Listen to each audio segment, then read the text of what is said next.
Assalamualaikum warahmatullahi wabarakatuh. Perkenalkan, nama saya Sonia Angelina Matiko. Di sini saya akan mempresentasikan materi mengenai peran organisasi dan sikap profesionalisasi dalam pendidikan. Yang pertama, konsep dasar pengertian, tujuan dan fungsi organisasi profesional. Konsep dasar di dalam perkembangannya organisasi profesi guru atau kependidikan telah banyak mengalami diferensiasi dan diverifikasi. Hal ini sejalan dengan terjadinya diferensiasi dan diverifikasi profesi kependidikan, sebagaimana dinyatakan dalam Undang-Undang Nomor 20 Tahun 2003 Pasal 1 Ayat 6 bahwa pendidik adalah tenaga kependidikan yang berkualifikasi sebagai guru, dosen, konselor, pembelajar, widyaswara, tutor, infrastruktur, fasilitator, dan sebutan lain yang sesuai dengan khususnya serta berpartisipasi dalam menyelenggarakan pendidikan. Yang kedua, ada pengertian. Menurut Powerwadarminta, dalam Kamus Umum Bahasa Indonesia, organisasi yang susunan dan aturan dari berbagai bagian sehingga merupakan kesatuan yang teratur. Selanjutnya, menutur James de Money, organisasi adalah bentuk setiap perserikatan manusia untuk mencapai tujuan bersama. Kester I. Bernard, organisasi merupakan suatu sistem aktivitas kerjasama yang dilakukan oleh dua orang atau lebih. Dari berbagai pengertian di atas dapat kita simpulkan bahwa organisasi merupakan suatu perserikatan manusia antara dua orang atau lebih yang di dalamnya terdapat susunan dan aturan. Adapun tujuan organisasi profesi antara lain, yang pertama, meningkatkan dan mengembangkan karir anggota.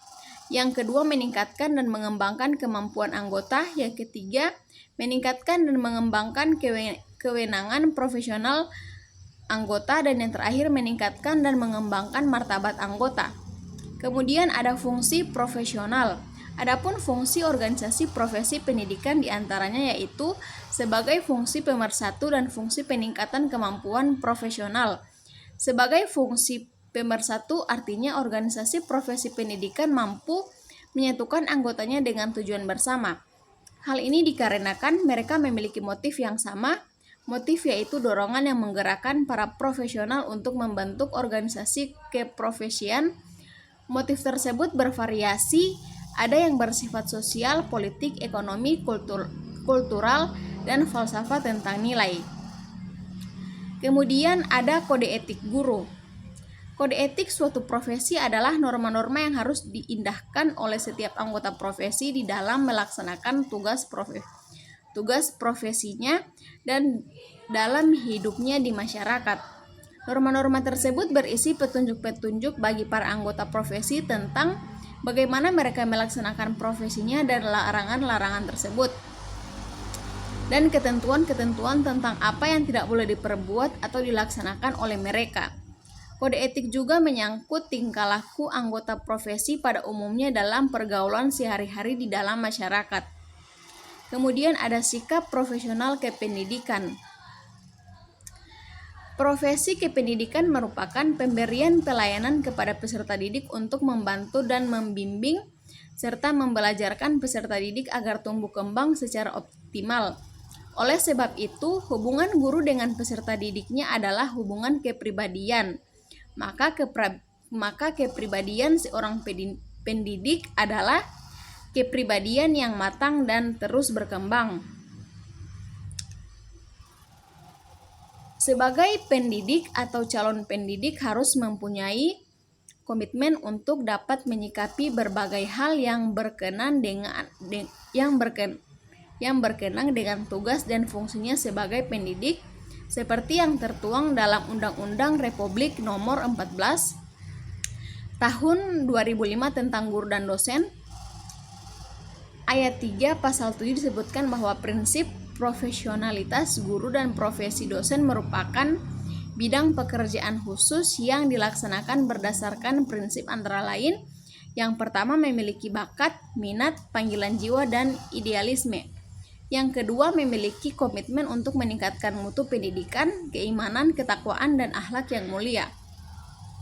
Kemudian yang ketiga, memiliki kualitas akademik dan latar belakang pendidik sesuai dengan bidang tersebut. Kemudian ada sasaran sikap profesional kependidikan, sikap terhadap peraturan perundang-undangan. Guru merupakan unsur operator negara dan abdi negara. Karena itu, guru mutlak perlu mengetahui kebijaksanaan pemerintahan dalam bidang pendidikan, sehingga dapat melaksanakan ketentuan-ketentuan yang merupakan kebijaksanaan tersebut. Kemudian sikap terhadap peserta didik. Tujuan pendidikan nasional dengan jelas dapat dibaca dalam Undang-Undang Nomor 2 1989 tentang Sistem Pendidikan Nasional, yakni membentuk manusia Indonesia seutuhnya yang berjiwa Pancasila. Prinsip lain adalah membimbing peserta didik, bukan mengajar atau mendidik saja. Kemudian sikap terhadap tempat kerja. Sudah menjadi pengetahuan umum bahwa suasana yang baik di tempat kerja akan meningkatkan produktivitas. Hal ini didasari dengan sebaik-baiknya oleh setiap guru, dan guru berkewajiban menciptakan suasana yang demikian dalam lingkungannya. Lalu pengembangan sikap selama pendidikan prajabatan. Dalam pendidikan prajabatan, calon guru dididik dalam berbagai pengetahuan, sikap, dan keterampilan yang diperlukan dalam pekerjaan dan dalam pekerjaannya nanti. Karena tugasnya yang bersifat unik, guru selalu menjadi panutan bagi siswanya dan bahkan bagi masyarakat sekelilingnya. Oleh sebab itu, bagaimana guru bersikap terhadap pekerjaan dan jabatannya selalu menjadi perhatian siswa dan masyarakat. Lalu ada pengembangan sikap selama dalam jabatan. Pengembangan sikap profesional tidak berhenti apabila calon guru selesai mendapatkan pendidikan prajabatan. Banyak usaha yang dapat dilakukan dalam rangka peningkatan sikap profesional keguruan dalam masa pengabdiannya sebagai guru. Seperti itu telah disebut, peningkatan dapat dilakukan dengan cara formal melalui kegiatan, mengikuti penataran, lokakarya, seminar atau kegiatan ilmiah lainnya, ataupun secara informal melalui media massa seperti televisi, radio, koran, dan majalah, maupun publikasi lainnya. Kegiatan ini selain dapat meningkatkan pengetahuan dan keterampilan, sekaligus dapat meningkatkan sikap profesional keguruan. Baik, itulah hasil presentasi dari saya. Lebih dan kurangnya saya mohon maaf. Billahi taufiq wal hidayah. Wassalamualaikum warahmatullahi wabarakatuh.